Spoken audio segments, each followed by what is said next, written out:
What up, everybody? This is Vincent, back in the homeland in Taiwan. And just a quick update on me.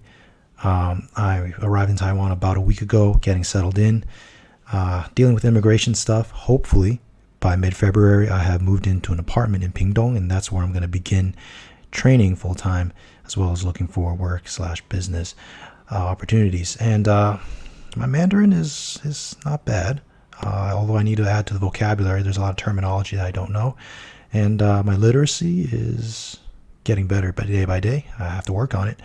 My Taiwanese sucks, but that's why I'm here, get in touch with my roots. So today I went to Haikao, to our ancestral homeland, to go pay respect to my ancestors. And if you look at this landscape, this is not what a lot of people think of when they think of Taiwan, especially people outside of Taiwan. A lot of people think of things like, obviously, KTV, good food, night markets, pretty girls, boba tea. I mean, those are all good things. But what's Taiwan as a home for people? There's a lot of people, including overseas Chinese, that'll think of Taiwan really in terms of Taipei and the surrounding area. They have these romantic notions of what Taiwan represents. They also think of Taiwan as a bastion of Chinese culture and democracy, and they have certain nostalgia regarding things that coulda, shoulda, but didn't happen on the mainland. And that's a valid perspective, not mine, but that deserves its own video. Other people, maybe a less common perspective, but other people think of the green mountains, lush forests, cicadas in the trees, monkeys, wild boar, farms and villages, and those are people who call the interior of Taiwan home, and that's a beautiful perspective as well. There'll be time for that later. You don't see none of that shit here. You see, for me, the coast and the southwestern plains, those are what we would call the homeland for me. Now you see here towns, farms, factories.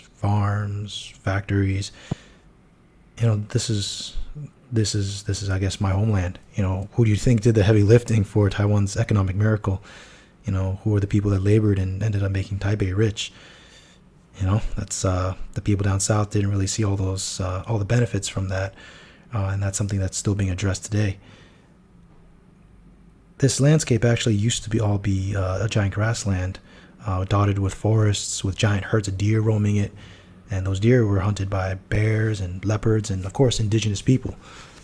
Then colonization showed up. Yep.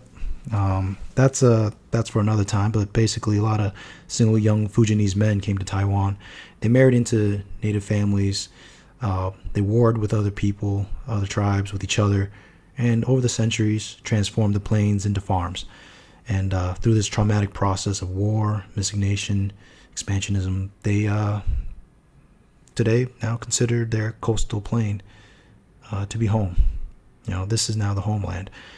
And I'm Taiwanese. This is part of my people's story.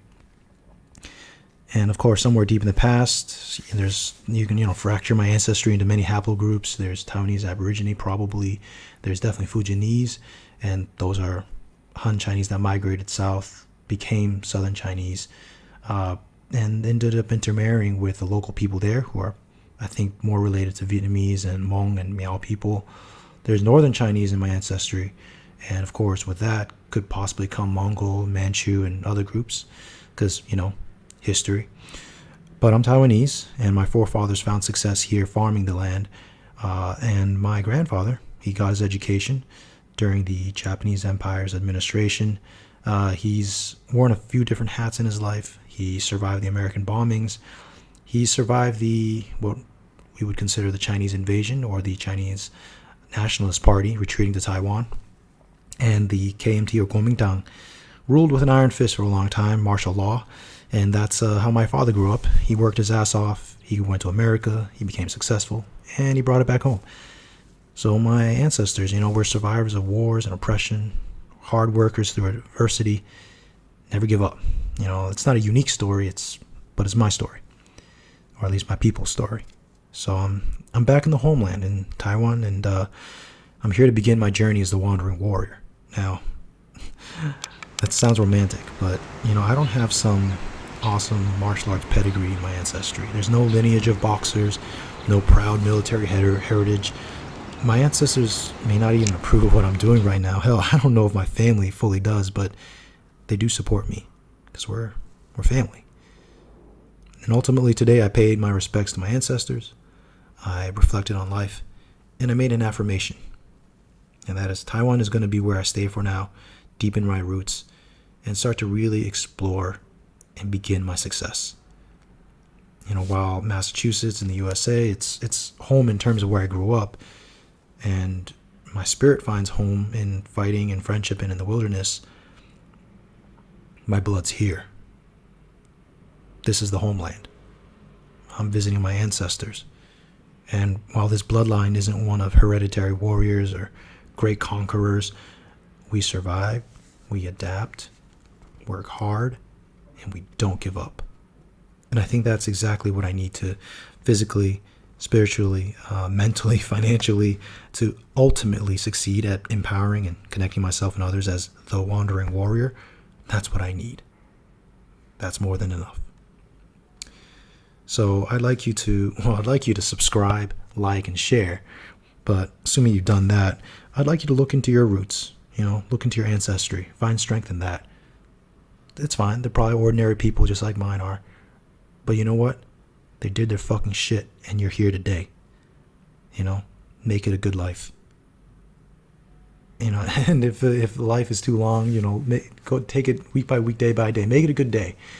There's motherfuckers out there without running water, without electricity, without food, without purpose, or can't find love, or don't know the Wi-Fi password, whatever your fucking problem is, whatever, external or internal, figure it out and make it a good day. Anyways, that's all for now. Have a happy New Year, Lunar New Year, Chinese New Year, Zakanzar if you're in Mongolia. Be safe. Oh, and there's that coronavirus going around, especially if you're in China on a VPN listening to me right now. Yeah, man. Take care of yourself. Take care of, take all the precautions.